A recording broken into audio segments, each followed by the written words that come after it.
அனைவருக்கும் வணக்கம்.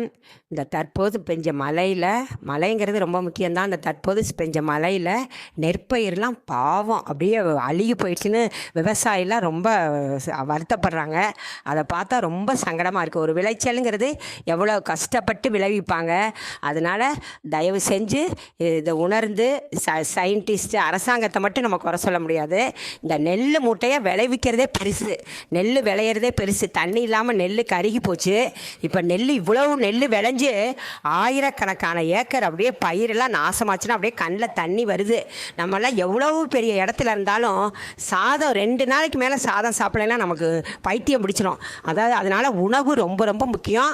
அதனால் விவசாயத்துக்கு முக்கியத்துவம் கொடுத்து இந்த நெல் மூட்டைங்களெல்லாம் சேவ் பண்ணுறதுக்கு பெரிய பில்டிங்காக கட்டுங்க.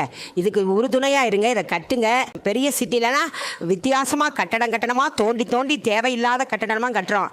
இந்த நெல்லை சேமிக்க தயவு செஞ்சு கட்டடம் கட்டுங்க. இதற்கு தகுந்த ஆட்சியராக இருந்தாலும் சரி, யாராக இருந்தாலும் இதுக்கு ஃபஸ்ட்டு முக்கியத்துவம் கொடுங்க. விவசாயத்துக்கு முக்கியத்துவம் கொடுங்க. இதை ஒவ்வொருத்தரும் உணருங்க.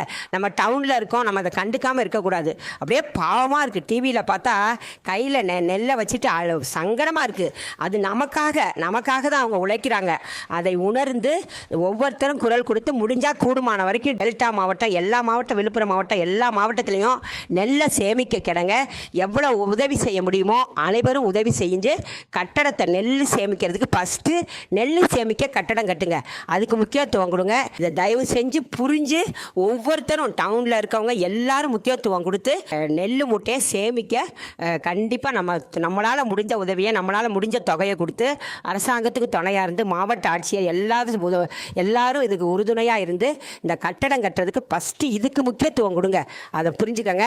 ரெண்டாவது கால்வாயெல்லாம் தூர்வாரன்னு சொல்கிறாங்க. அதையும் கொஞ்சம் கவனித்து இதை ஒவ்வொரு சயின்டிஸ்ட்டும் செய்யணும். நீங்கள் சயின்டிஸ்ட்டு தான், நீங்கள் படித்தவங்க, நீங்கள் சயின்டிஸ்ட்டு. இதுக்கு முக்கியத்துவம் கொடுத்து இதுக்கு குரல் கொடுங்க. நன்றி, வணக்கம்.